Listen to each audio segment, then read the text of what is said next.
ASEAN, because like France, UK, and Germany. Even though I think the proposal, UK's proposal, has been admitted to be another additional dialogue partner. How do you see these things, and how it's actually shaping the dynamics in the region, in Indo Pacific? Thank you. Thank you so much for the question.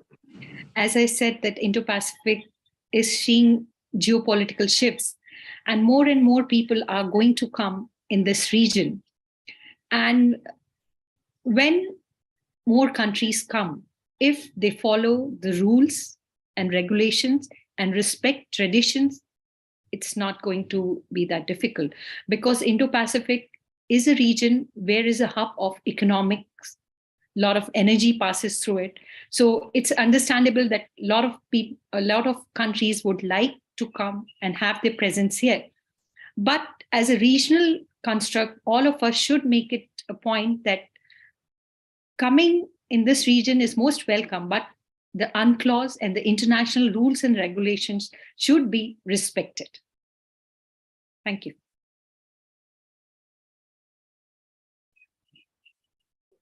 Mr. Prekas, do you have any another question, a follow-up or not? I think I agree with the point that if it's open for everyone, but with the presence of the naval ships, battleship, as part of the maritime exercises, I think that would provoke both sides, like China and its allies, as well as the US with its allies. But I think it's not really easy to comply, even though we know that everyone is agree with the existence of international law. But we have witnessed, Russia invaded Ukraine, and I think that should be more than that approach. Not only just trying to outlining the current existing international law, because the behavior of major powers, especially in the last decade, we have witnessed that as long as they have their own strategic interests and that they want to do anything they could, especially with the leverage of their let's say like the nuclear capabilities or other trying to create energy crisis in the region. We have the same situation actually in Indo-Pacific. Not only China, not Korea, in the Korean Peninsula, as well as, of course, the Taiwan. But I think that's my take on the point. But thank you so much for your answer on that question. I agree with what you are saying, but there is no one set solution which can fit everything. And anything which needs to be looked into has to come through dialogue and collaboration. So we have to get all the concerned parties to come to a dialogue and make certain, rules. Or rules is difficult to follow, but we have to get all the countries together on a platform to make it easier for everyone to voice their opinion and say that the certain norms needs to be followed. That is the only thing which can be done, because as a regional players, that's why all the littoral states and all of us, we also should need to come together and voice our opinion more frequently if a nation is trying to cross the lines. So we need to highlight those things so that the nations are careful in doing it. As a joint group, we have a lot of power, but as an individual nation, the power diminishes. That's what I have to say. Okay, thank you very much, Rosan. I think we move on to the next speaker. I think Professor Anna, I think ready to speak. Malindo. Okay, I'll give the floor to Miss Anna, please.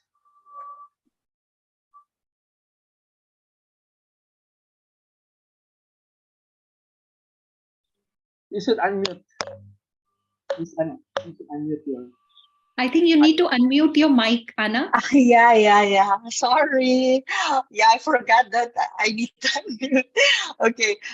Thank you so much, Chair, and thank you for our first speaker from India. It was nice to hear your perspective. Friends and colleagues, ladies and gentlemen, a pleasant afternoon to all.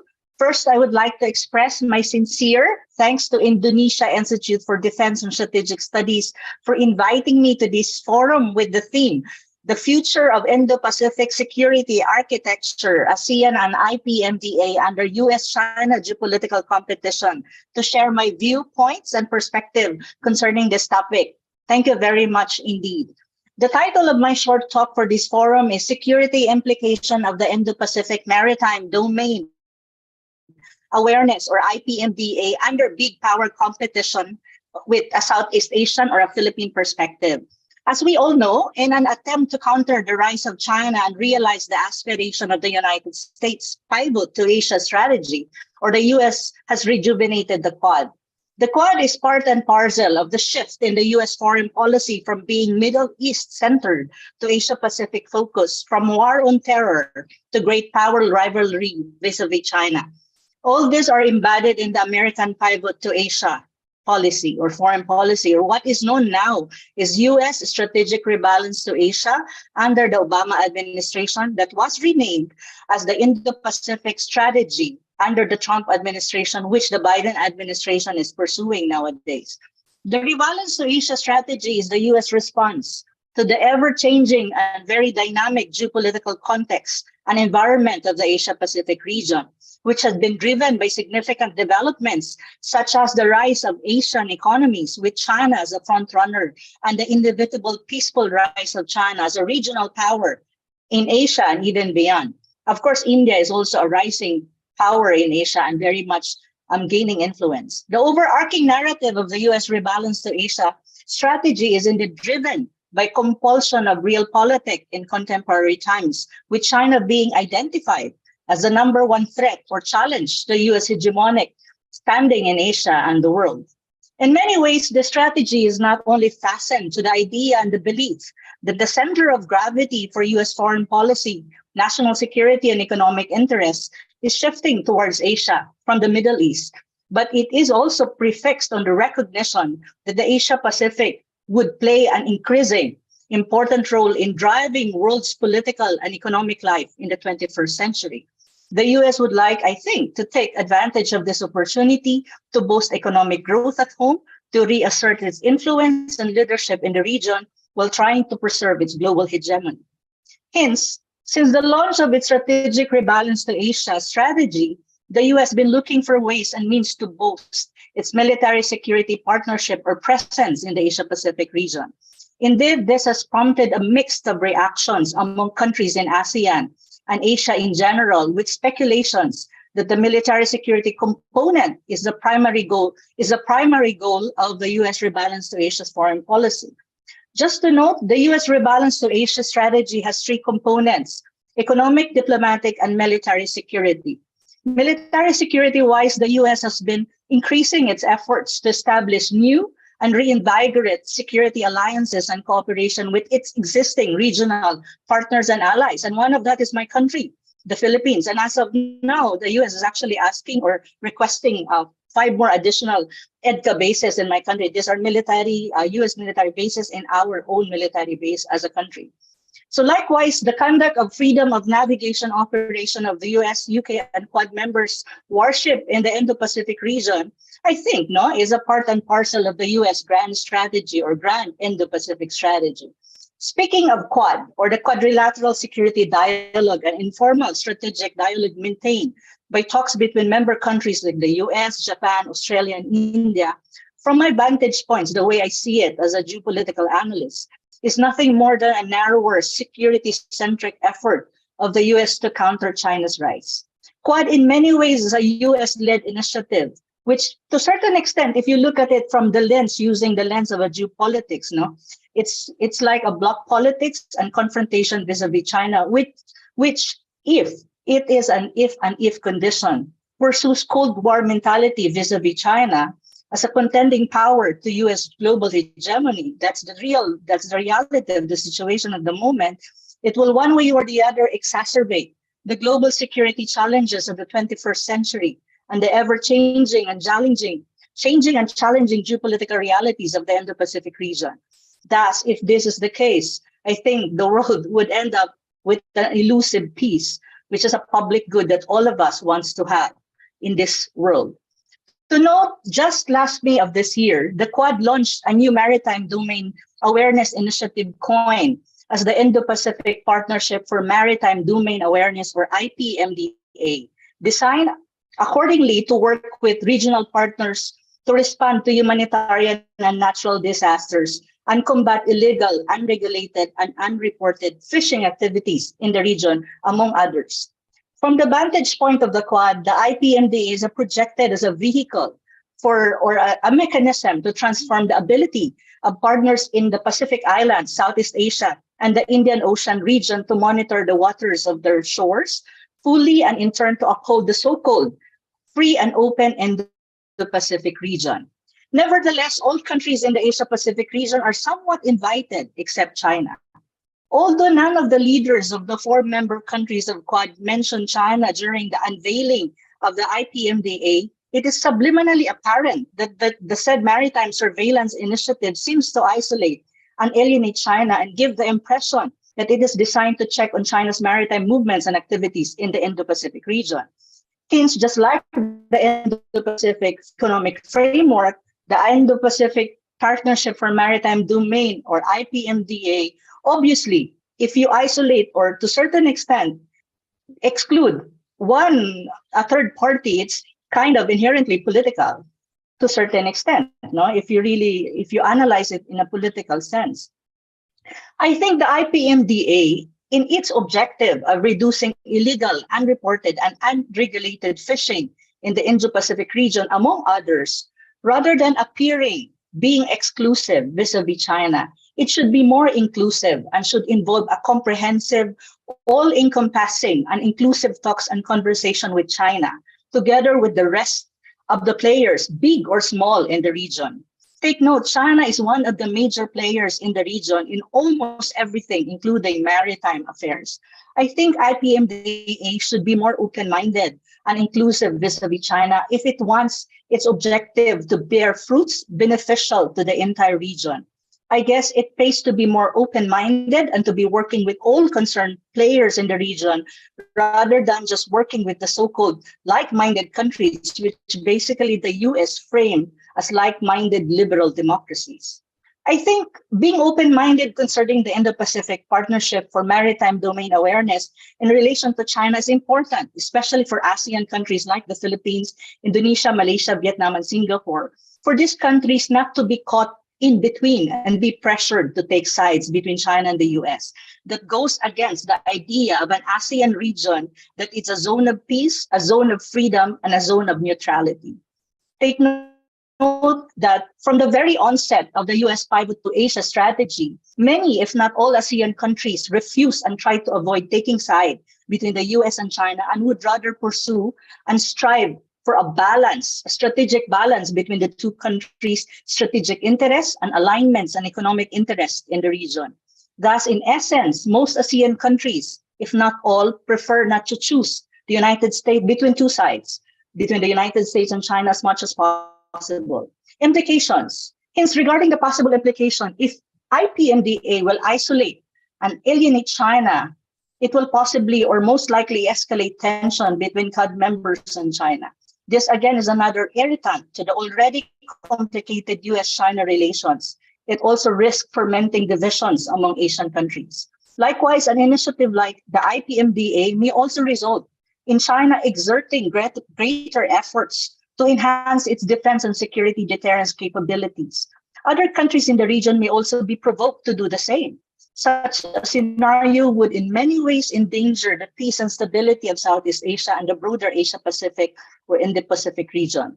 To conclude, the rivalry and competition of superpowers, particularly between China and the US, are one of the major geopolitical concerns of many countries in the region, including my country, the Philippines. With the raging Ukraine crisis and ever-present and still prevalent COVID-19 pandemic, the need for economies in the Asia-Pacific region, like the Philippines, to bounce back from the devastating effect triggered by the pandemic and the Ukraine crisis is very important. It should take precedence or should be the priority, and would connote that countries in the Asia-Pacific region, like the Philippines, do not need an IPMDA that isolate or alienate China. which would further accelerate the growing rivalry, competition, and the Cold War atmosphere between China and the US in the Indo-Pacific region or Asia-Pacific region, and even beyond, which make the regional context and realities all the more volatile, precarious, as we know already, no? Again, if IPMDA or the Indo-Pacific Maritime Domain cooperation, no, among like-minded people that they say, if really pursued seriously, it should have an open-minded conversation with China and be more inclusive rather than exclusive vis-a-vis China. I think what is vital at the moment for the whole Asia-Pacific region is cooperation, which is indispensable and important to regional and global survivals, stability and peace because of the continuous prevalence of the COVID-19 pandemic and the ramification of the ongoing Ukraine crisis. Rather, countries in the Asia-Pacific region must emphasize common interests, strike a middle ground amid conflicting interests, seek greater value in win-win cooperation in maritime affairs, regional connectivity, pandemic response, economic and trade cooperation, mitigating climate change and the energy crisis affecting the countries in the region and the world at large. Countries in the Asia-Pacific region must do away with unilateralism and the creation of blocs or bloc politics and bloc confrontation or groupings with the sole purpose of singling out or isolating or alienating third parties. Instead, all countries in the Asia-Pacific region and the world at large must work to promote peace, stability, and prosperity in Asia and the world in general. Most importantly, countries in the Asia-Pacific region must be cognizant of the fact that China is here to stay, precisely because it is part and parcel of Asia-Pacific region by virtue of its geography. More than anything, China is a strong regional partner in every sense. Thus, no one in the Asia-Pacific region can exclude and should exclude China. It is like the giant elephant or the elephant in the room, so to speak. Indeed, China's participation in Asia-Pacific affairs is essential. This is a fact that all countries, including the United States and its allies, have to accept. This applies to all regional and international affairs, including the IPMDA. Hence, the Quad's attempt to promote maritime domain awareness and reduce illegal, unreported, unregulated fishing in the Indo-Pacific region, it should involve China in the conversation, precisely because China has a substantial maritime presence in the Asia-Pacific region, which makes it a key, if not the most critical and vital player in combating all illegal, unregulated, unreported fishing activities in the region and other concerns when it comes to maritime affairs. Most importantly, countries in the Asia-Pacific region should forge an institutionalized multilateral, bilateral mechanisms and arrangement and agreements with China and other Asian countries and even other third parties related to fishery management, environmental cooperation, joint oil and gas development, and exploration and joint maritime patrols, among others, which are important economic issues and maritime activities that will boost mutual trust and confidence between and among countries and in Asia, including China and other third parties, if possible. All this will to a greater extent serve a win-win compromise that will benefit Asian countries in general and may trigger the resolution of dispute and differences among countries in the Asia-Pacific region that have a dispute over land or maritime territories and boundaries like the disputed South China Sea. All this by far are the most pragmatic and viable avenues to easing tensions, dispute, and differences among and between countries in the Asia-Pacific region. Indeed, building consensus, I know it's quite difficult. It may be difficult, but I don't think it is impossible. I think it is possible. While confrontation on issues surrounding the Asia-Pacific region, or what they call Indo-Pacific region nowadays, certainly is self-defeating. Friends and colleagues, ladies and gentlemen, thank you for your attention and good afternoon. Thank you very much for your very insightful and very interesting remark from you. I think as you know, China is part of the what do you call it, regional power in this region. I think you're quite right. I think some of our point, I think, is very true. Okay, I think Pak Bambang, is there any question for Ibu Ana or Pak Bambang? I will try to answer the questions as much as I can. Okay. I'll try to be more to try my best if I can. No, yeah, sure. So there is a question in the chat. Maybe please enlighten us more about the latest tension in China and Philippines in South China Sea. Wait, let me read it. Please enlighten us more about the latest tension of China and the Philippines in the. Okay, this is a very interesting question. You know, the way I will answer the questions like this. No, the South China Sea is a disputed area. When you say disputed, and it has many claimant states, and that includes, I think, 7, including my country, China. I think Vietnam is one, and many others. No, when you talk about encounters in the disputed South China Sea, and sometimes there are tensions, I don't see really that it is not uncommon, precisely because of the fact that it is a disputed area. So sometimes you can see that my country and China will have some kind of disagreement or different perspective as how they look at what happened in the South China Sea, especially when it involves the two countries. But I think this kind of what you call small, I don't really call it conflict, but it's small skirmishes, should not be magnified or should be the focus of the relationship of the two countries. This kind of skirmishes can be resolved by clarifying from both sides what is the perspective of the other side and what our perspective as a country, and come to see and look at the realities on the ground, and probably understand each other where we are coming from, and also try to explain each other's point of view. Like, for example, the last the last skirmish, like about debris, rocket debris, I think that China actually wants to got from our Coast Guard, I think, and it becomes like and some people magnified it. But for me, I think this kind of skirmishes should not be magnified, because the bilateral relation of the two countries is not all about the disputed South China Sea. Understand each other. What's the perspective coming from China? What's the perspective of the Philippines? And try to come up with a middle ground and and understand where you're coming from. That's why that's why for me, just like what our colleagues from India is saying earlier, negotiation, dialogue, of open-minded dialogue, and is very important. Diplomacy is important, and talking to each other and understanding each other, where you're coming from, what's my point of view, is very, very important. It's also important for my country, especially that it is part of the claimant states in the disputed South China Sea. So, and also magnifying small issues is not good, especially if you use what you call megaphone diplomacy, and they use the media to irritate certain people, in both countries. I don't think it will be helpful. I don't think also it will be beneficial to the region if conflict will exist even just between two countries, because the world is interconnected. Look at what happened in Ukraine. I mean, Ukraine is too far away actually from Asia, but even us were very affected economically of all the effects that's going on the eastern side of Europe. So how much more here in our region? So I think diplomacy, negotiations, and dialogues are very important.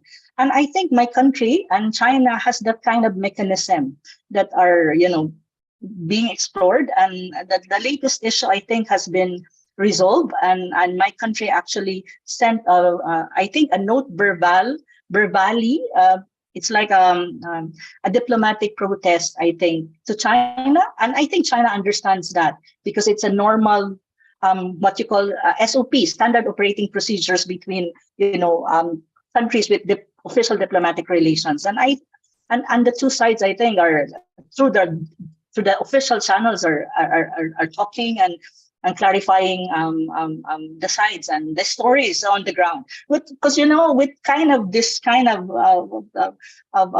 situations, I think what is important is to look at the realities on the ground and look at the facts on the ground. It's really important for you before even reacting to any kind of emotions, or even reacting to different views being portrayed in media.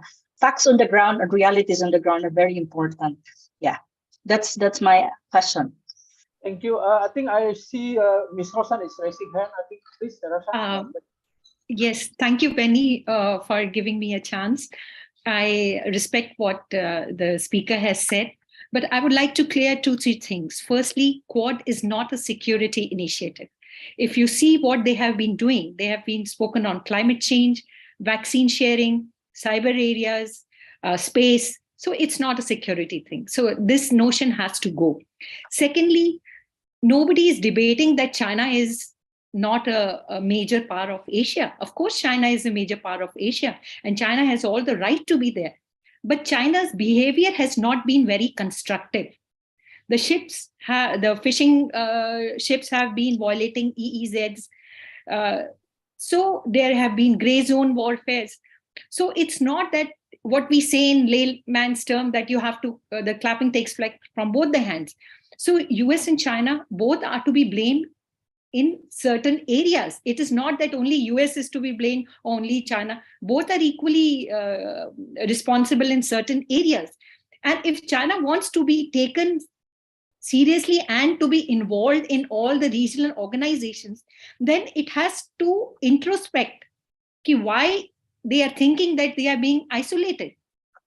It's a two-way traffic. If nations have confidence in China, obviously they'll call them. But that trust and the building of trust is very essential. Thank you.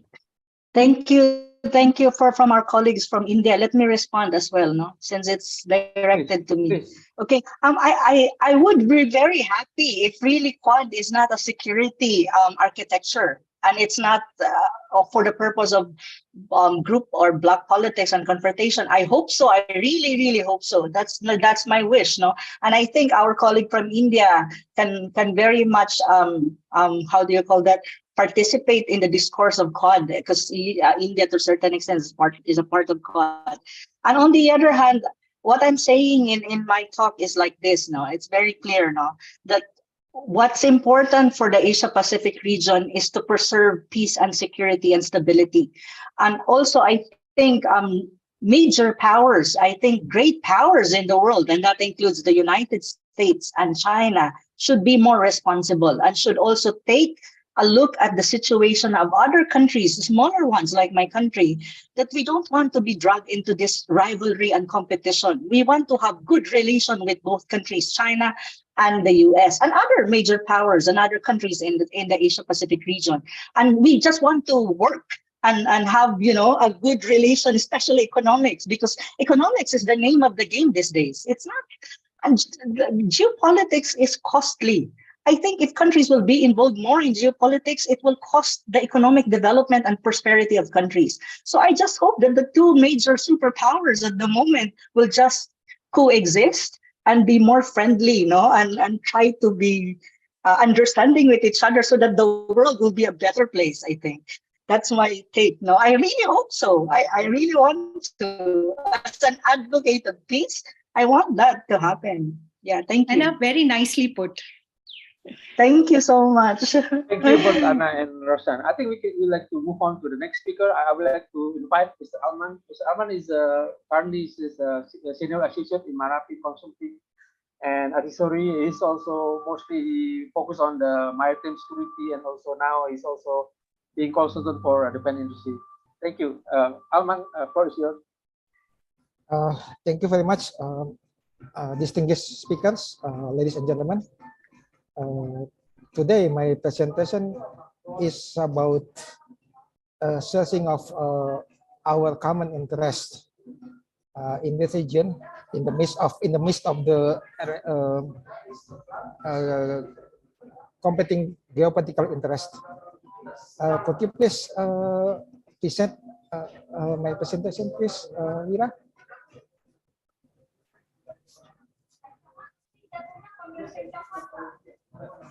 Oke, Mbak Mary, tolong itu presentasinya Mas Alman di-share. My presentation today will mostly intersect with the previous speakers. So I think we have common points on some issues related to maritime security. And if we look at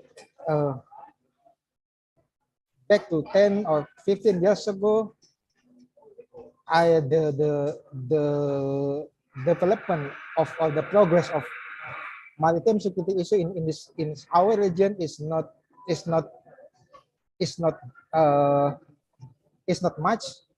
The progress is very slow due to different national interests, and also due to we have different capacity to contribute on maritime security issues. I'm still waiting for my slide. Sebentar ya, sebentar Mas.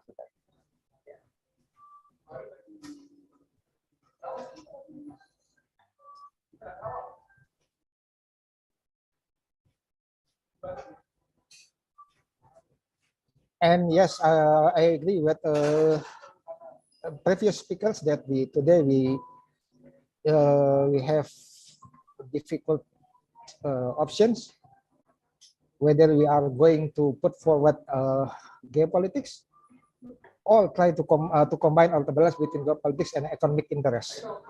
That's very challenging one in our regions.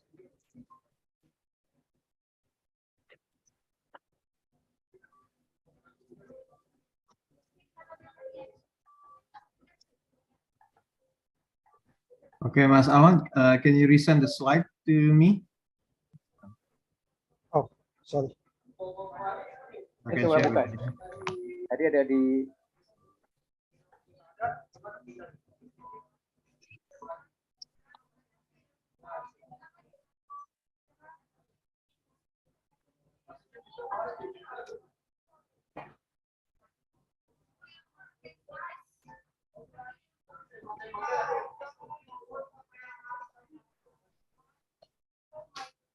Yeah, done.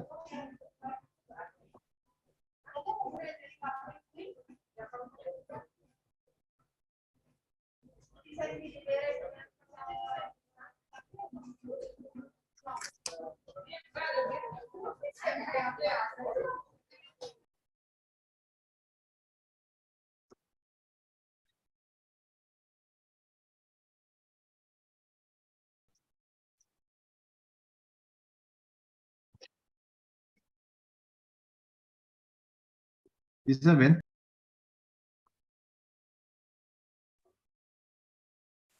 sebentar.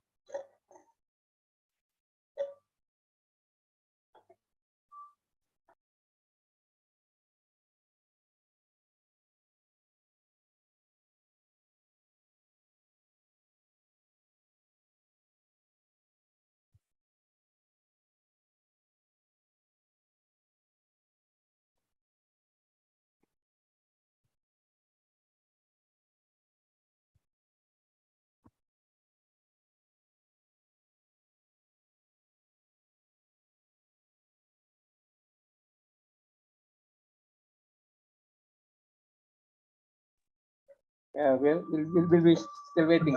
Udah gue kirim Ben ke itu chat. Okay, I will. It's opening.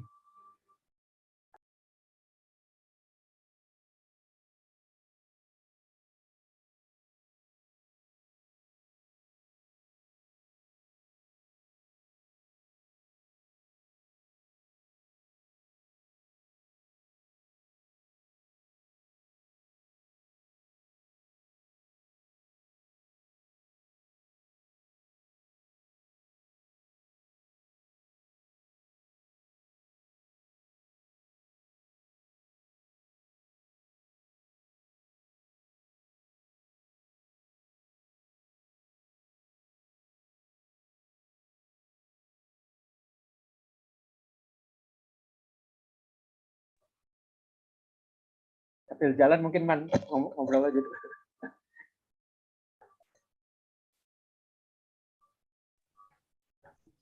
Yes, discussing about maritime security in these regions is always also about discussing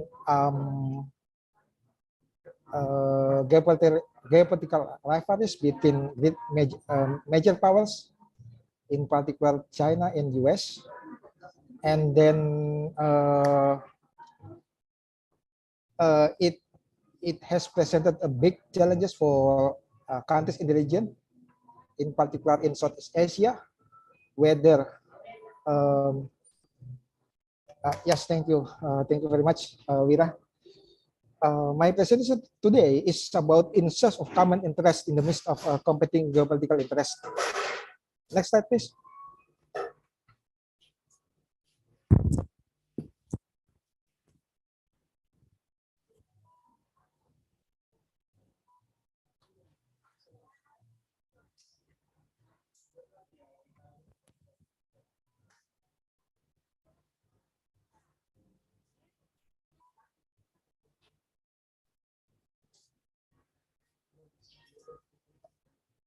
The first one, we should look at the Indo-Pacific security landscape. Could you move the slide into the next page, please? Otorisasi screen share dong, nggak bisa ini gua.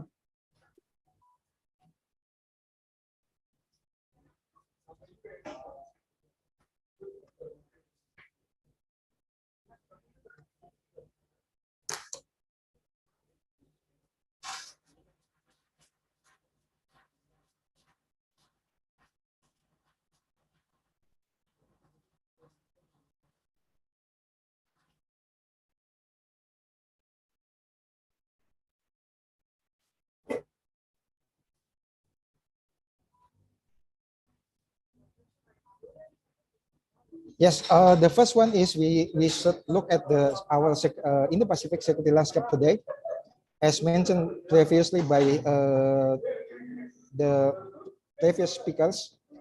We have competing geopolitical interests in this region between US and China, and I'm not going to discuss more about this. And on the other hand, while some countries like Japan and South Korea are US allies, on the other hand, their bilateral relationship is very challenging due to the some differences on history and other things. And the next one is Australia is the US reliable partner, particularly since 9/11, where Australia has always joined US military operation overseas, in particular in Iraq and Afghanistan. And come to Southeast Asia, most of our most of countries in these regions are trying not to join to US or China camp, because on the one hand, we have economic dependency on China. China is our biggest trading partner, but on other hand, in terms of security, we have high dependency on the US security umbrella. Like it or not, US is still the reliable security guarantor in this region.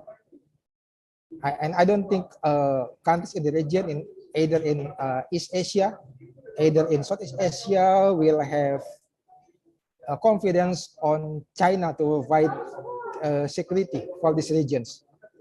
Today, we are living in a rule-based order.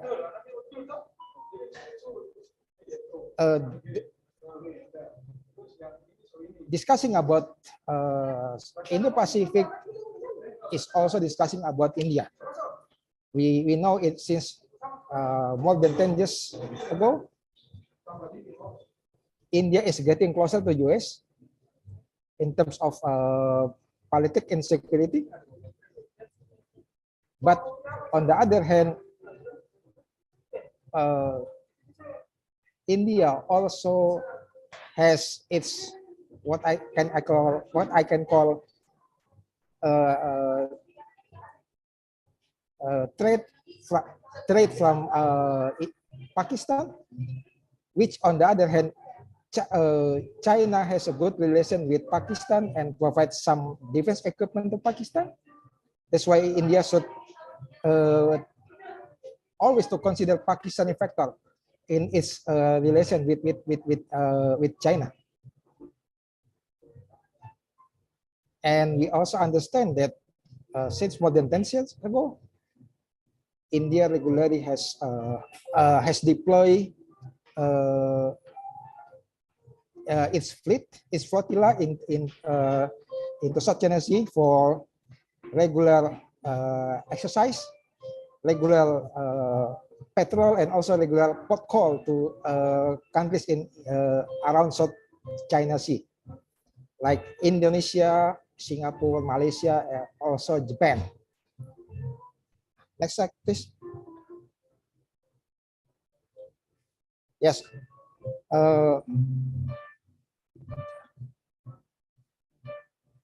The previous speakers has described about our maritime security challenges in the region. It's about maritime dispute, piracy and armed robbery, IU fishing, contraband, and everything. I'm not going to give more explanation about this. I think most of us has, understand on these matters. But one important things we need to emphasize is we have different implementation of 1982 UNCLOS, which makes our challenges more complicated.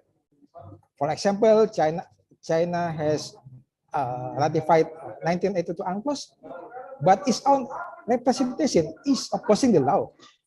How come you claim a water beyond 12 nautical miles is belong to you, is your territory?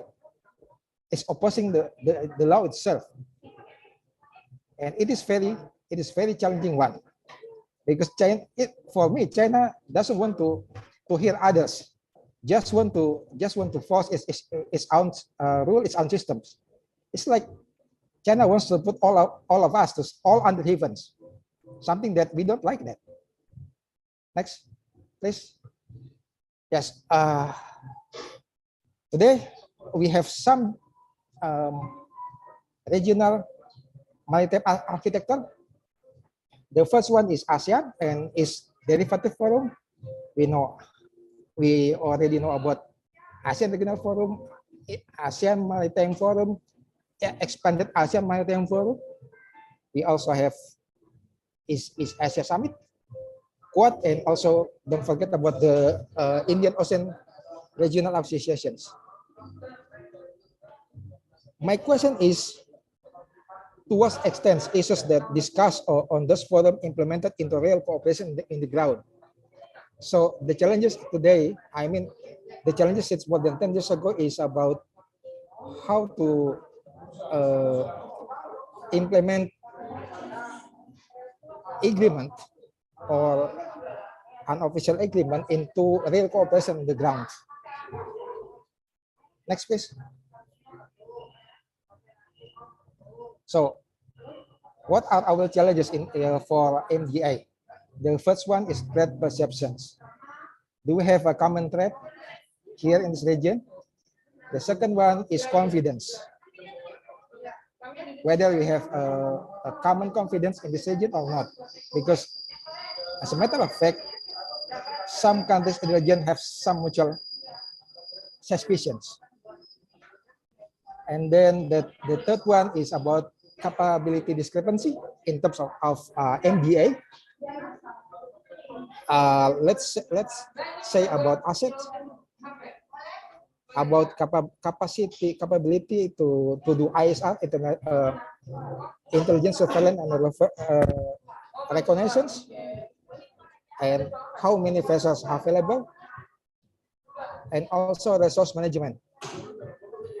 Resource management is a challenges for some countries in this region, including Indonesia. In Indonesia, officially, we have 13 different agencies which has authority to enforce the law at sea. It's very challenging one. In terms of asset, I think most of South Asia countries like Indonesia and Malaysia still challenging with this issue because we have less asset in terms of warships, patrol boats, and also MPA, maritime patrol aircraft, which can conduct 24/7 patrol on our area of interest. It's not a big issue for Singapore because Singapore is a small country with huge economic capacity to do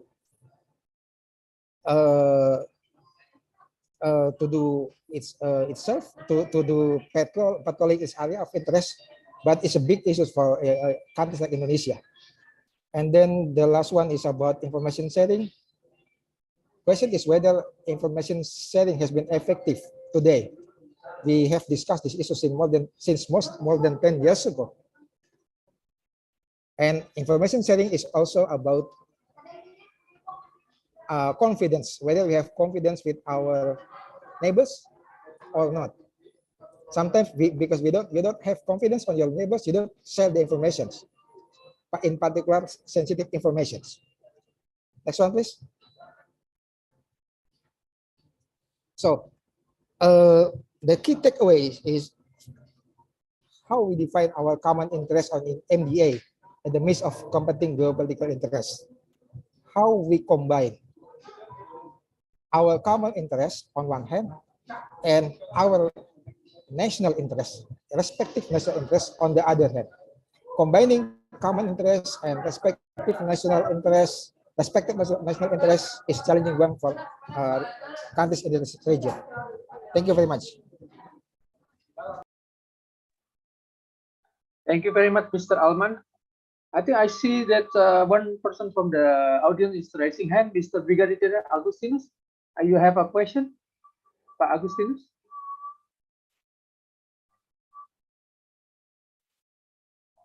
Pak Agustinus, please, if you have a question.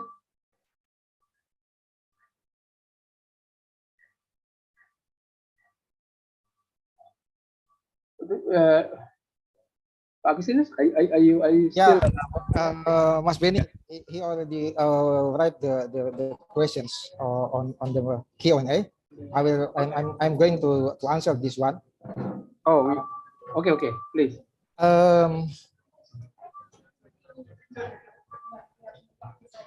India is getting closer with US is the fact. It's a matter of fact. Look at its nuclear cooperation with US since Bush 43. Since President Bush 43, which US provide technical assistance for India to develop nuclear for civilian purposes. And the second one is look at Indian defense acquisition program just more than 10 years ago. They bought P-8 from the US. Only a few countries in our Indo-Pacific region has operated P-8. They also bought C-17, if I'm not mistaken.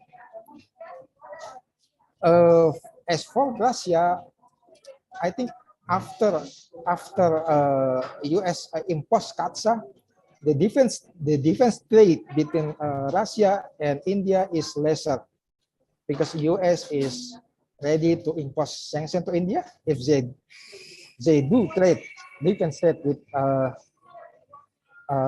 with Russia. On other hand, India need a friends in order to help it geopolitically in its conflict with China. We know maybe 1 or 2 days ago there was a confrontation in the border between India and China in the Himalayan, and that's why Indians naval presence, regular naval presence in the South China Sea is interpreting or seeing as a threat by China. Because if you have never presence in the Southern Sea, it means you come to the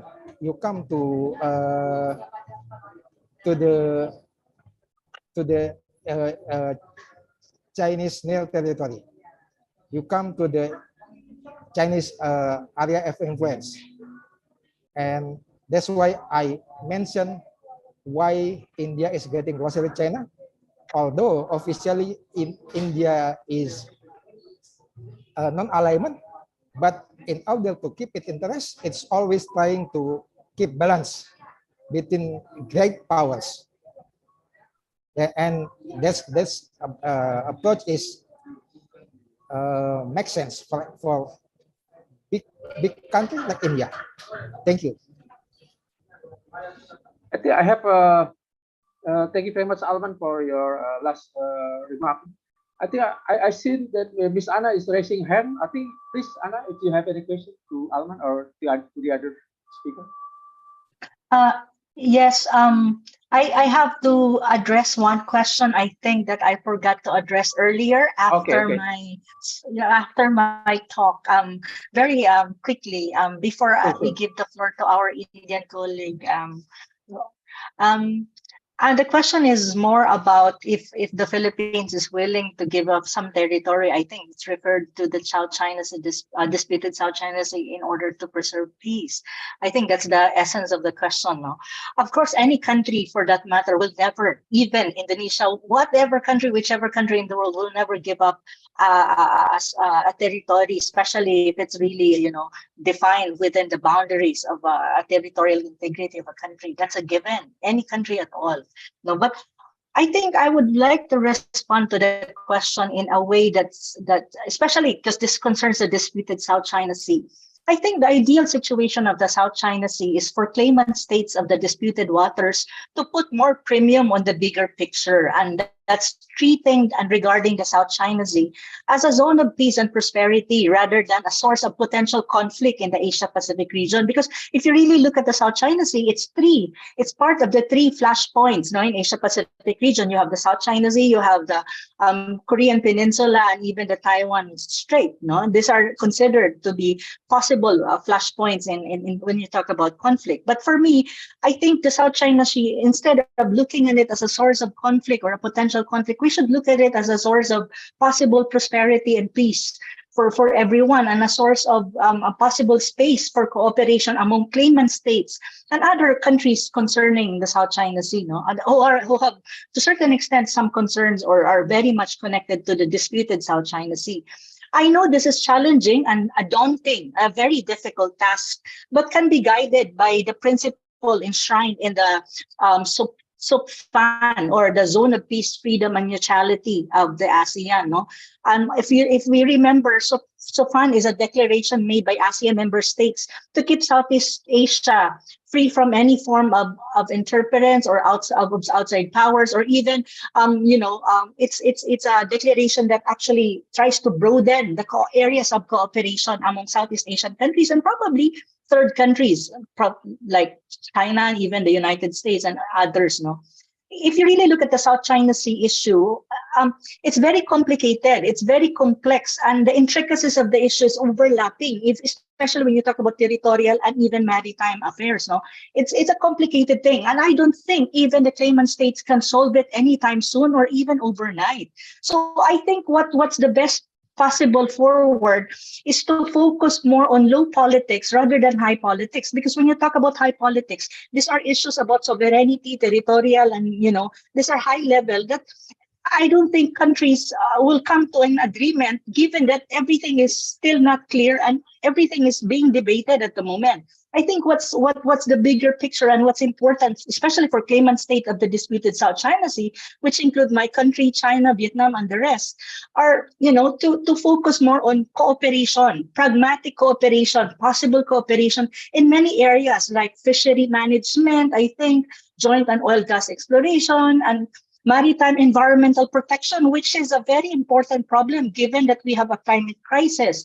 these are things that can possibly enhance confidence building measures and trust building among different claimant states and even outside of the claimant states. I think this is the pragmatic way of looking at the disputed South China Sea. And I think one more possible contribution to that is the early conclusion of the Code of Conduct in the South China Sea.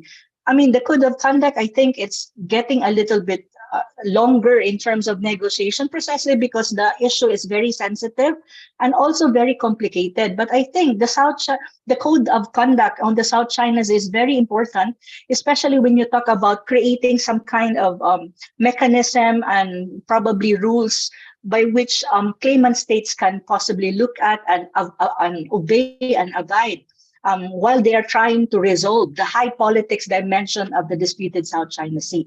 And I think that's the way I see it, it should be the direction, because we cannot be obsessed in trying to resolve the issue, looking at high level politics, which I don't think anytime soon could be resolved. These are very high level and very sensitive. I think we start with low politics, building up over, and then probably in a matter of time, this kind of high politics issue over the disputed South China Sea, probably in our lifetime and probably not in our, could be resolved. And the most important, I think, is to preserve what you call the peace and stability in the region, especially now that almost all countries in the region are trying really to have that kind of economic development that benefits its people. Like my country, we're having a lot of problems when you talk about economic issues. I don't think we can afford to have conflict with any country for that matter. And then our people are suffering from what? Economic crisis? I don't think so. So that's my answer to the question. Thank you so much. Thank you, Ms. Anna. I think Rosan raised the hand. Thank you, Benny. Yeah, I would just like to clear one thing. I would like to say that India has a very independent foreign policy. So if you think we are in the American group, it's not correct. Because if you see in the Ukraine crisis, it was very evident that we did not take the American stand. We have always been very upright as far as the foreign policy is concerned. Yes, we take armaments, but then we take armaments from not only US, but also from Israel, France, and all those countries, because defense is also important and we know we have to fill the gaps.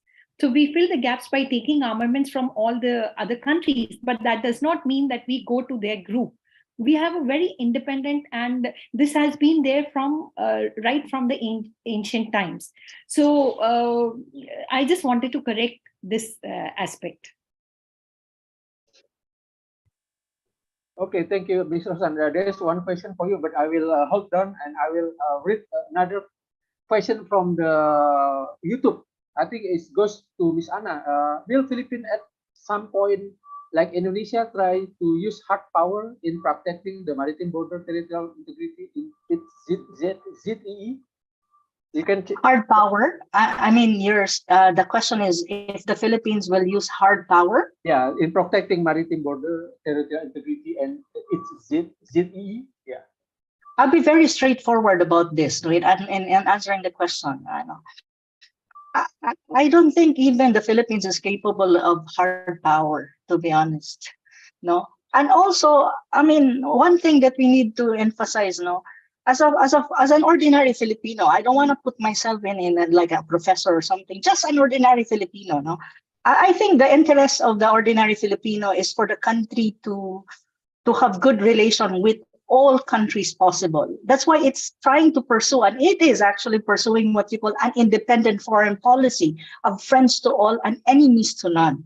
So using hard power, I think it's not the way to go, It's much more about trying, if in any case we have disputes or conflict of interest or differences with other countries in the Asia Pacific region, more particularly in the disputed South China Sea, I think diplomacy should be the most powerful tool. Negotiation and open conversation is the way forward. Using hard power, which basically means military power, is not the way to go.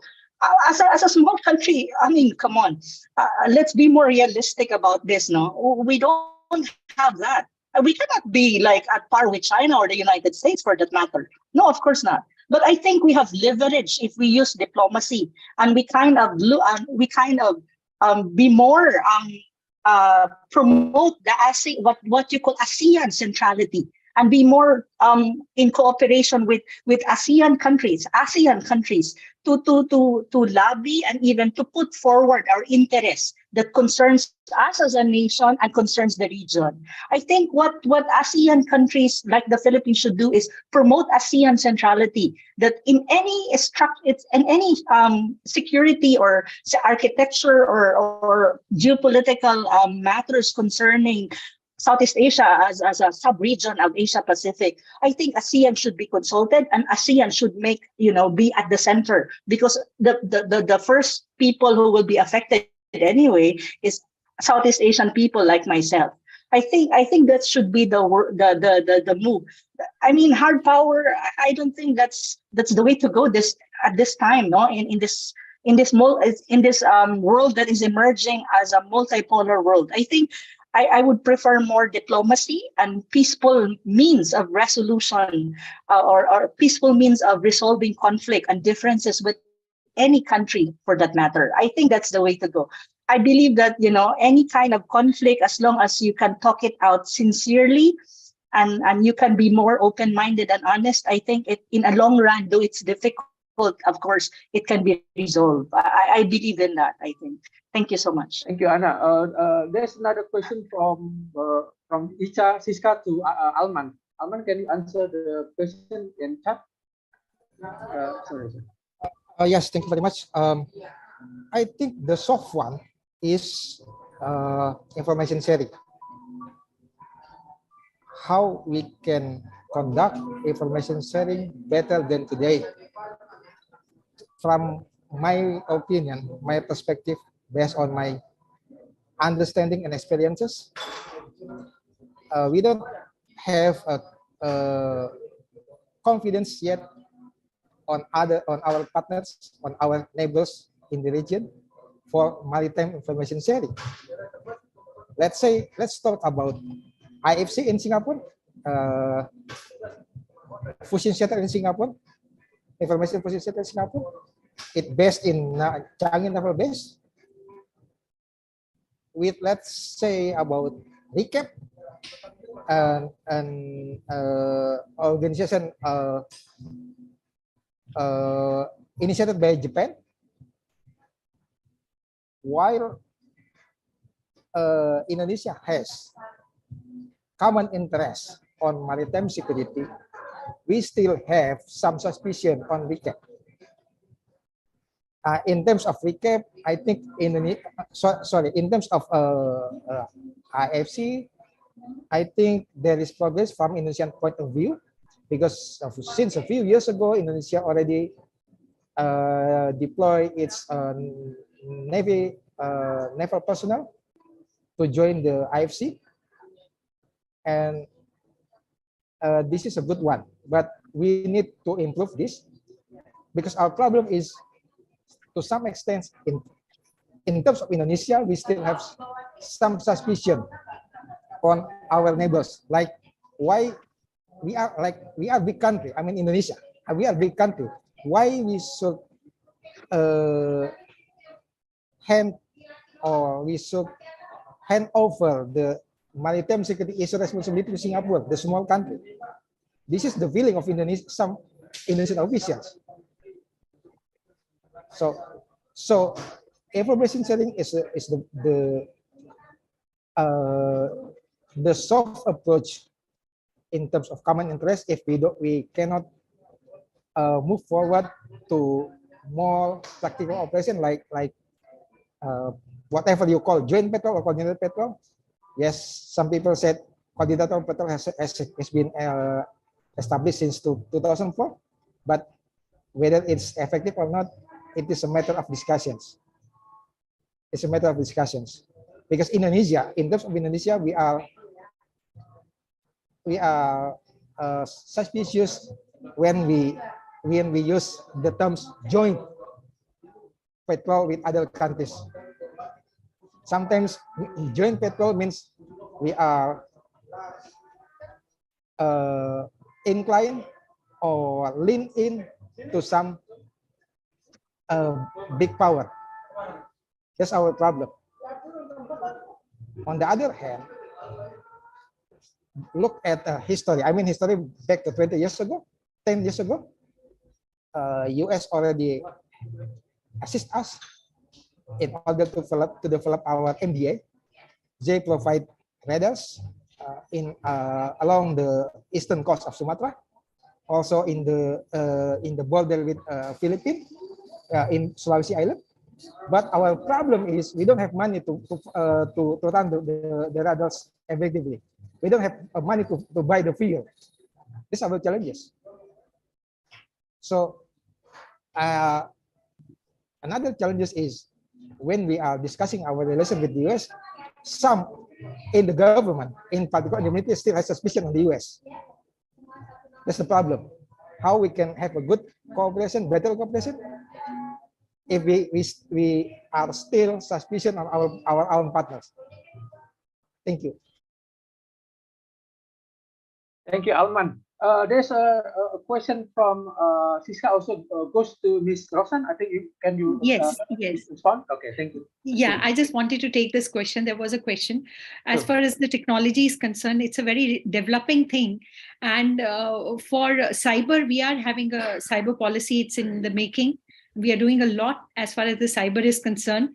And we have a P8I long-range surveillance aircraft, which is also there with us, and which can also look into underwater surveillance. But this is all process in development, because underwater drones is a recent phenomena. So all the countries are trying to find a countermeasure to it, and it's a developing process.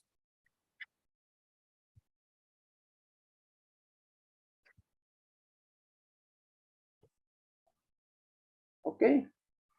Is there anyone? I open up a question and answer again. If anybody want to, okay. I think I see Yuda is raising hand. Okay, Yuda, please open your mic. Thank you, Pak Benny. So let me introduce myself first. My name is Yuda. I'm from Jakarta, from Universitas Bakri, Department of Political Science. So this is actually an important and interesting discussions today, and I would like to address on two opinions from the Ms. Rosan and Ms. Anna about the how the geopolitical context of the Indo-Pacific. So I want to ask first to the Ms. Anna about how we see or how we views on the geopolitical context of South China Sea, that even we hate to use what do you call it, blocking or anything else to give a partitions of the groups of state and can trigger more conflict or more tensions in region. But the reality is what happened now is tend to show the greater partitions on the Indo-Pacific state. So that is my opinion actually, but maybe you can give me explanations later.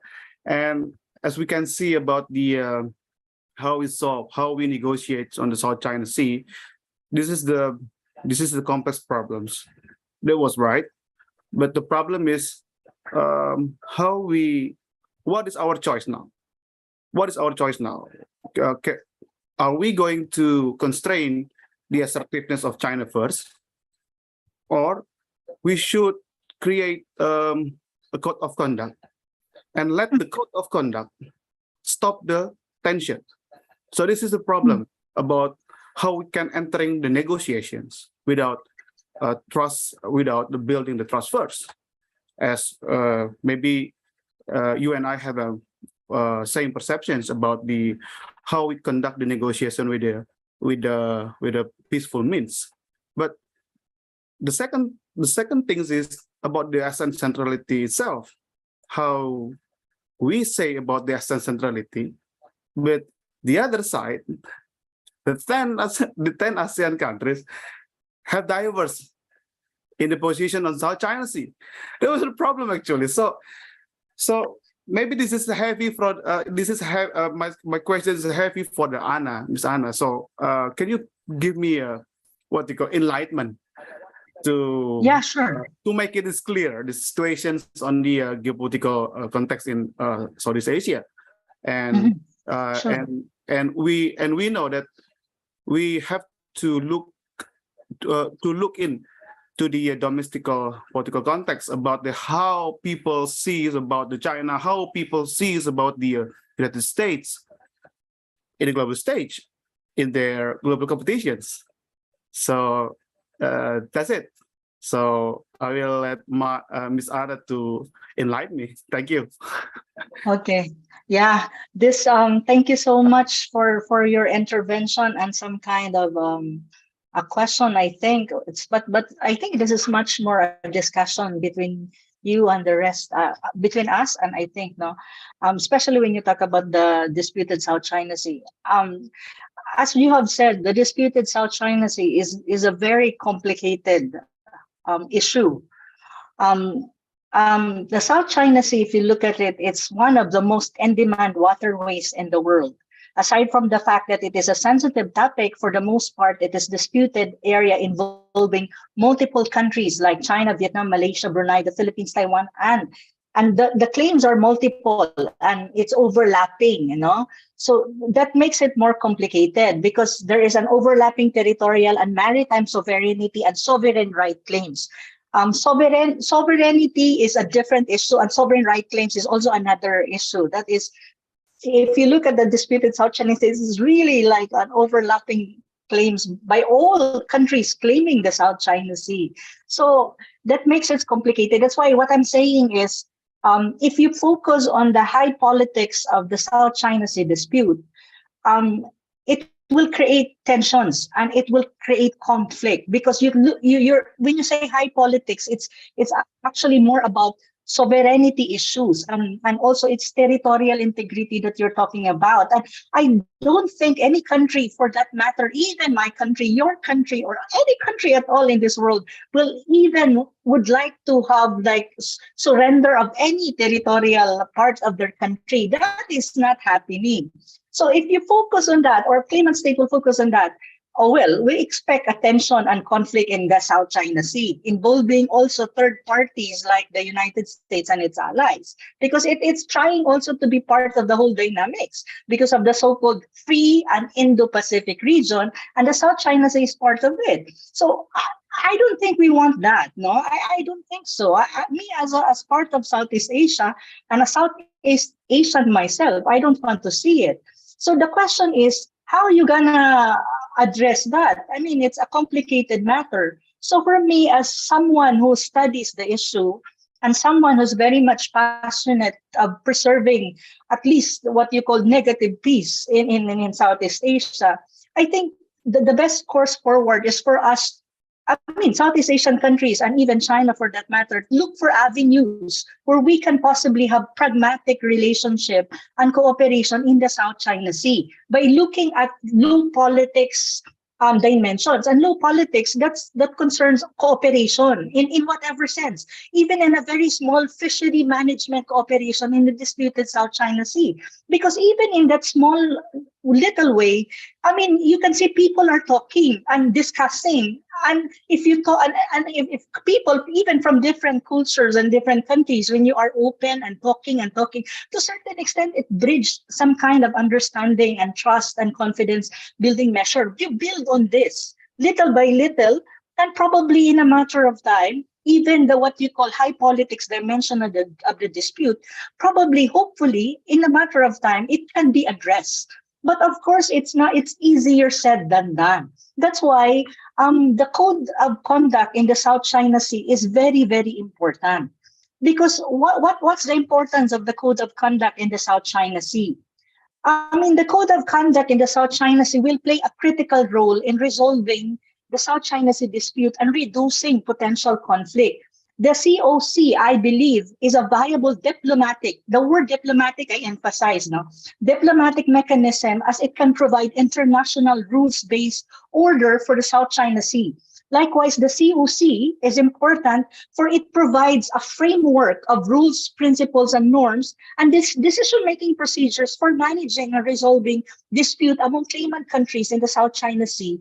It involves, of course, China, as it's ASEAN plus China COC, and then create new forms of commonality and cooperation among the partners through dialogues and negotiation. So in a way, if you have the COC, though it's not a binding mechanism at the moment, at least it will have some kind of rules that anyone will have to adapt. So in a way, in the South China Sea area, everyone respects that. To a certain extent, you avoid some kind of skirmishes or big blown conflict that would lead probably to military confrontation, which we all don't want.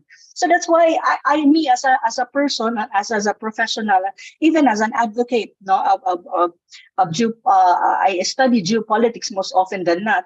Is I really hope that the COC, though it's kind of taking some time before its conclusion, will be concluded, and countries who are concerned about the COC will, to a certain extent, negotiate and possibly come up with commonalities that they can possibly look forward and look back and forth every time something is happening in the disputed South China Sea. Because to be truly honest, I don't really see that the problem will go away. It will not. It's not something that can be resolved overnight. It will be there. But the thing that I think people like us in Southeast Asia has to think about is how we can possibly make a positive outcome out of this dispute, that we will not all be compromised to a military conflict, because that is not to our benefit. And I don't think that's the national interest of our respective countries, like my country. I think we all want to live in a peaceful way, but it's just that the dispute is complicated, really complicated. Even the UNCLOS, different countries have different interpretation of it. So how can you, so for me, let's focus on a little bit low politics, build confidence, and then hopefully the COC will be concluded. And in a matter of time, we can come up probably as Southeast Asians and plus China with a more amicable settlement of the dispute. And while trying to resolve the dispute, I think relationship between countries has to be based on diplomacy and cooperation rather than, confrontation, because that's basic, I think, in international relations. So the dispute in South China Sea is very complicated, and even people who have been studying it is having also a difficulty in trying to propose solution. But for me, at the moment, I would really look at it as, approach it from a low politics, then going up there with high politics things. Thank you. And I hope I contributed, and I hope I clarified certain of your questions or intervention. Thank you so much. Thank you, Ms. Anna. Yeah, because as you know, today is what do you call it? The advance and the enhancement of the social media and media itself is so fast, and we have to admit that the high politics will affect the public now, so it can influence how public perceive the South China Sea conflict or China's threat, and etc. So that is my question, actually, to see how you draw about the perspective on the South China Sea. Thank you. I think just to before I give the floor to our colleagues now, I think also as responsible members of responsible citizens or Southeast Asians, because the dispute is more of Southeast Asia part and also plus China, because China is very close to Southeast Asia. Yeah. I think as people also, we need to educate the public that, they don't need to get too emotional about the issue, and much more to be more objective and look at facts on the ground. The facts really matters, especially when you talk about analysis of what government should do. They should look at the facts and also the realities on the ground, and educate the general public that this is not like an easy situation and you cannot resolve it like just waging a war or something. That is not good for whole countries at all. So I think our responsibility as well is education. Educating the public is very important. I kind of practice that as much as I can, given the so many responsibilities I have. Thank you so much. Thank you, Anna and Yuda. Alman, can you want to add more on the question from Yuda or to make comments? Alman? No, I don't. I don't think I have another point of view on this matter. Okay. Miss Rosan, do you have any response? No, I think he wanted to ask me a question. I don't know what question he wanted to ask me. Oh, yeah, he haven't asked a question. Okay, I will read another question from, let me check. Sorry, let me check.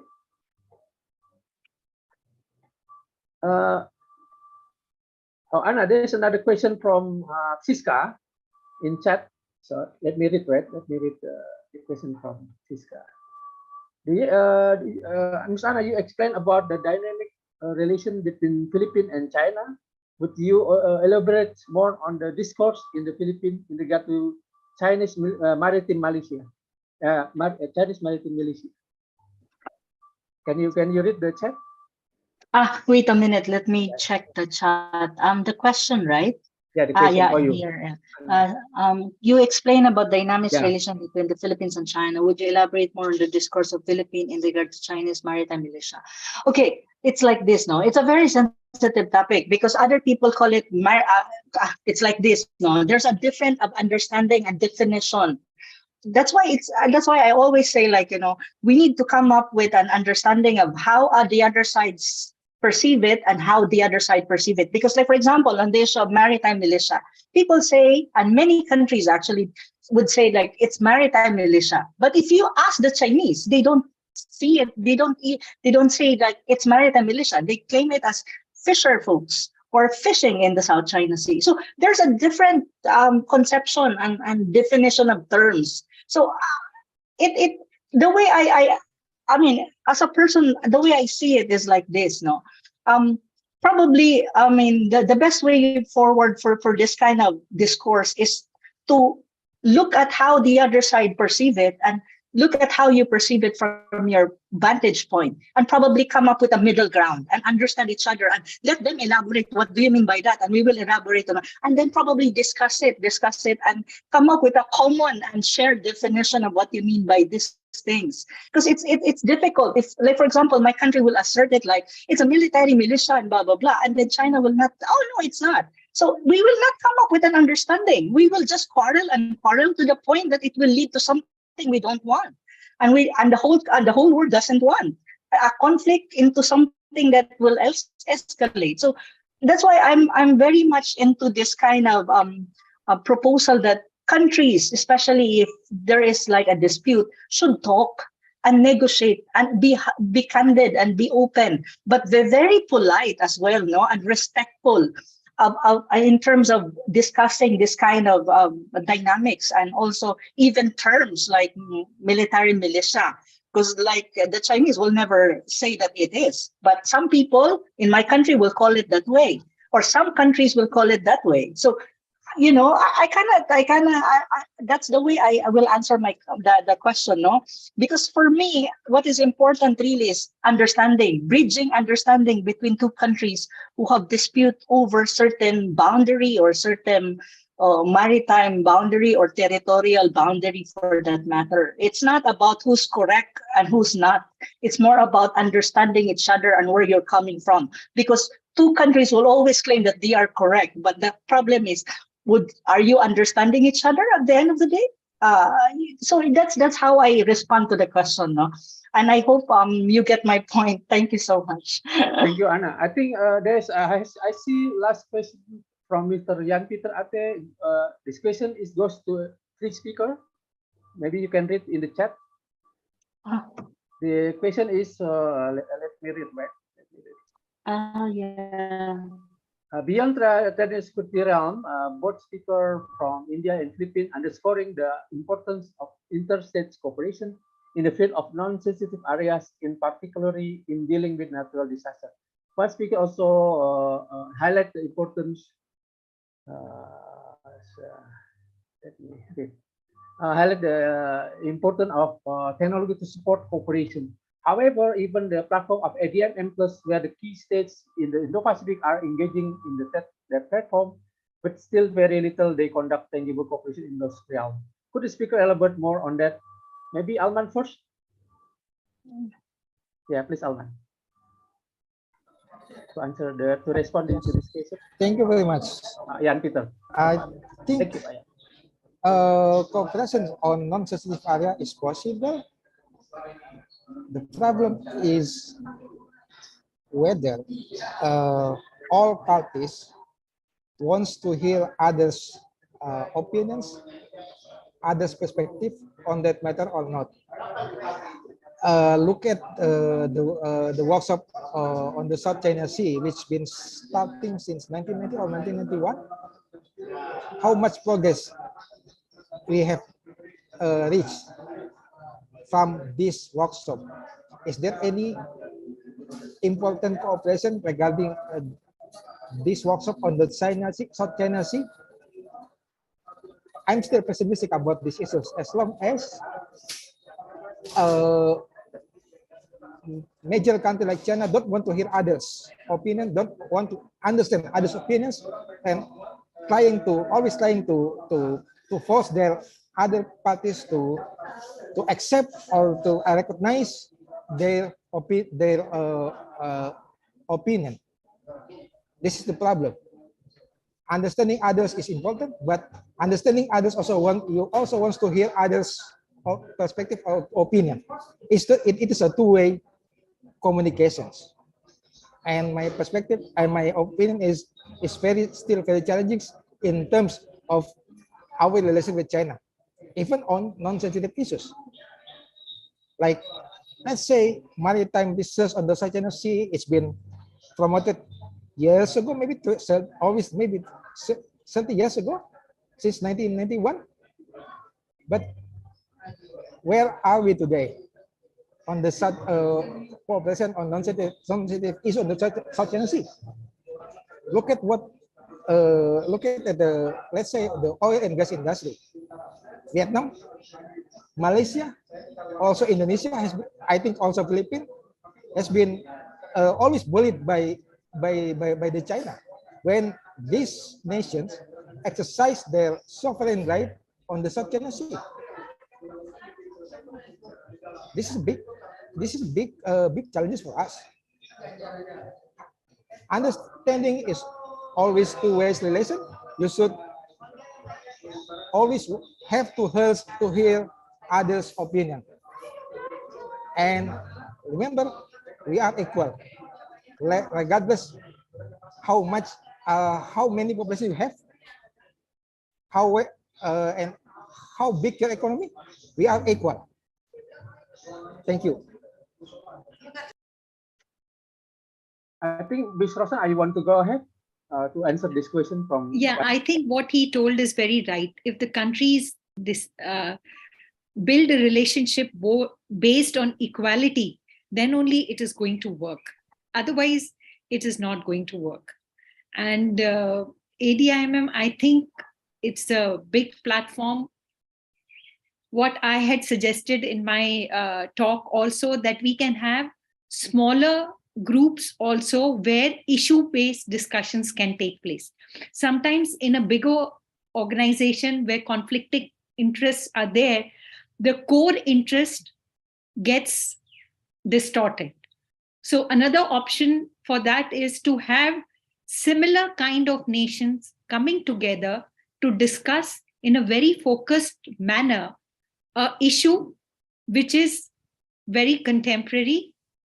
Then we can have certain kind of results which can come up. When 4 to 5 nations they have, then others also can join in. That is another alternative to what he had just mentioned. Okay, let me respond to the question. First and foremost, I would say that interstate cooperation is needed, especially with the so-called non-traditional security issues, because many of us are very much obsessed with traditional security issues. But actually, there's a lot of non-traditional issues that are more pressing at the moment. Like, for example, food security, energy crisis, and you have the climate change, environmental issues.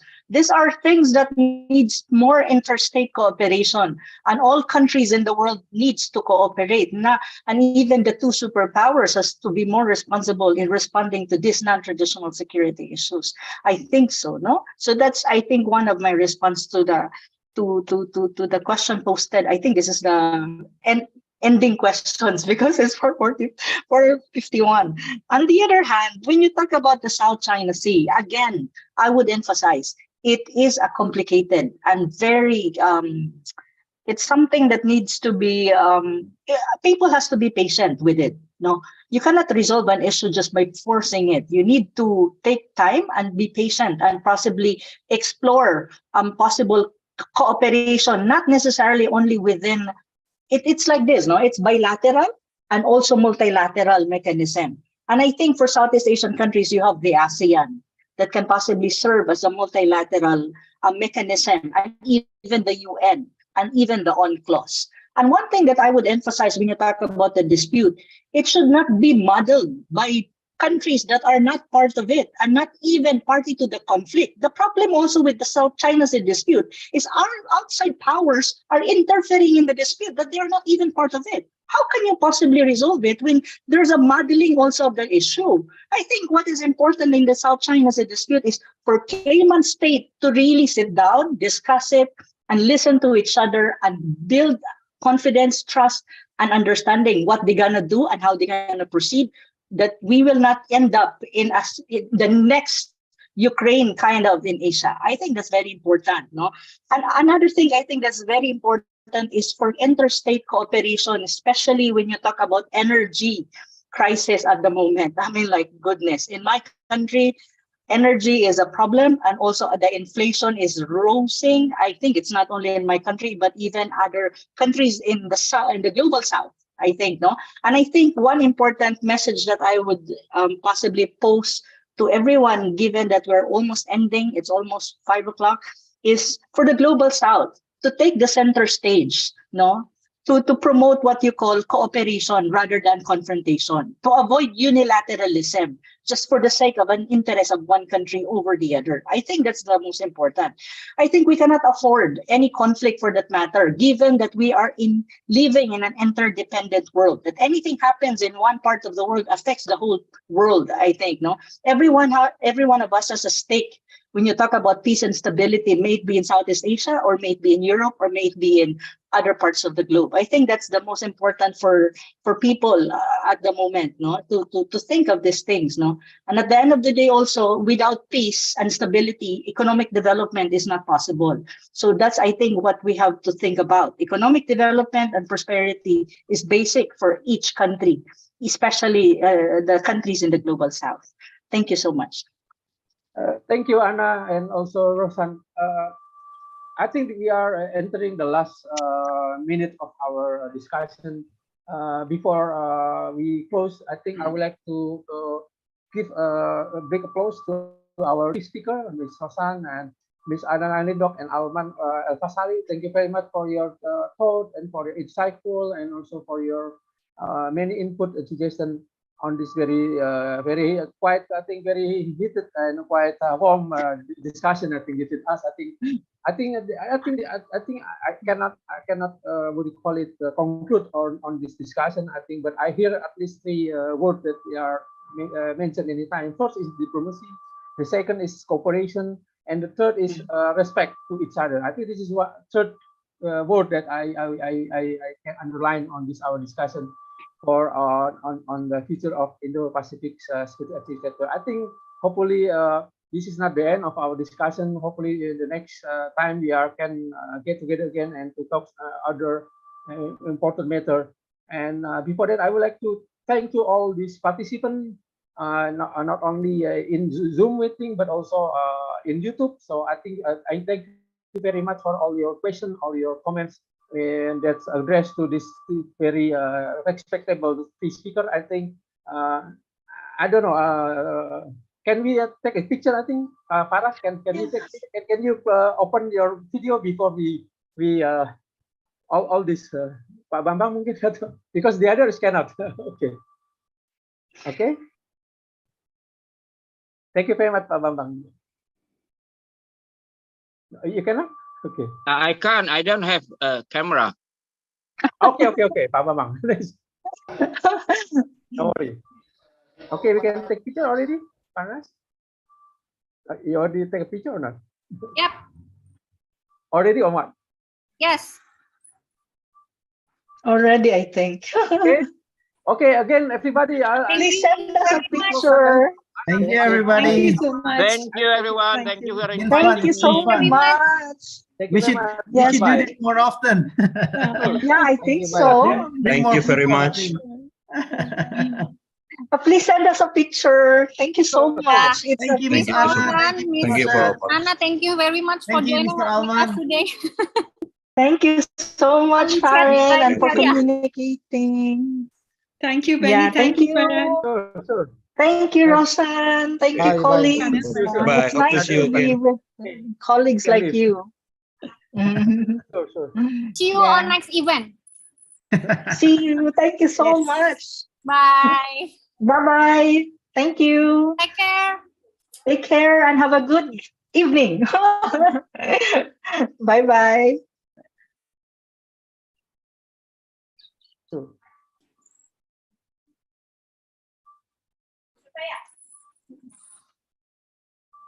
Okay. There's another question or not? Thank you. Terima kasih. Izin live. Terima kasih, Pak Bambang. Terima Ya. kasih, Pak. Ya, Terima izin kasih live. Pak Ya. Bambang. Pak Yan Peter juga terima kasih. Mbak Pak Sisau, Peter, terima kasih. Mr. Zung juga. Pak Syahan. Pak Terima kasih Yuda udah banyak. pergi, udah cabut ya? Yuda udah cabut ya? Iya. Oke. Mas Frega Ah, ini juga. masih nelpon dia. Udah Oke. gaya benar udah. Cariin udah cariin Rodon lo. Hah? Iya, ketemu. Cariin Rodon lo. Kemarin Rodon Iya. waktu rapat di DPR dia datang, Bang Rodon. Terus itu deh, apa namanya? Ngobrol-ngobrol. Ini masih ada attendance nggak? Masih Ada. attendance Oh nggak? iya masih. Ada. masih nggak apa. Apa-apa. Makasih, Pak. Terima kasih Pak. Pak kata Rodon nggak pede ngajar, disuruh ngajar. Hah? Pak kata Rodon nggak pede disuruh ngajar. Soalnya Orang Bang Rodon mintanya Pak TB, dia keluar keringat ngajar dulu. di situ di Unhan, Pak TB-nya nggak mau. Iya, makanya dari tadi tuh. Makanya dari tadi. Nah, tinggal satu, tinggal Pak Yan tuh. Iya, Pak Yan sih one ons. Pak Yan sih one ons. Alumni, Nah, kawan. aja. One ons. On. Oke, Farah mau ngomong dulu, jangan marah sama Farah ya. ini mau dibatin dulu dong ini kamera. Bukan. Dengar Pak, dulu. Pak Jadi Admin. tadi Iya, iya, Pak. jadi tadi gagal foto. Pak Admin. Hah? Udah foto belum? Gagal foto. Kan Farah udah bilang MacBook Farah rusak, tapi Farah foto pakai handphone. Oh ya, nggak apa-apa. Tadi berkali-kali kok kagak bisa, Farah udah bilang kan lagi error, nggak bisa. Ya. Ah, gimana sih? Itu loh. Enggak itu Baterainya dimatiin ya? ini. Yuda tahu nggak kerjaannya protes mulu. Wah, bos lagi ngomong telepon Yuda. Total berapa semua partisipan sama attendees sama Tadi kita? 20 sih. 20 ada. Jadi 20 orang, 20 sebelum Frega out, setelah dia nanya dia langsung keluar. It's 4 o'clock. Oh, it's 4 Ini o'clock. Ini udah stop ini ya? Ini sudah stop recording ya? Sudah, barusan.